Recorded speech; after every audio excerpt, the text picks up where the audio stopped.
தமிழகத்தில் மேற்கு தொடர்ச்சி மலையையொட்டிய மாவட்டங்களில் பரவலாக மழை பெய்து வருகிறது.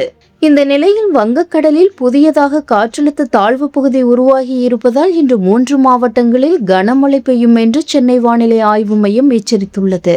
இது குறித்து விடுக்கப்பட்டிருக்கும் அறிவிப்பில் சராசரி கடல் மட்டத்தில் தெற்கு குஜராத்தில் இருந்து கர்நாடகா வரை ஒரு காற்றழுத்த தாழ்வு பகுதி நிலவுகிறது. நேற்று வடமேற்கு வங்கக்கடல் மற்றும் அதனையொட்டிய வடக்கு ஒடிசா மேற்கு வங்க கடலோர பகுதிகளின் மேல் ஒரு காற்றழுத்த தாழ்வு பகுதி உருவாகியுள்ளது.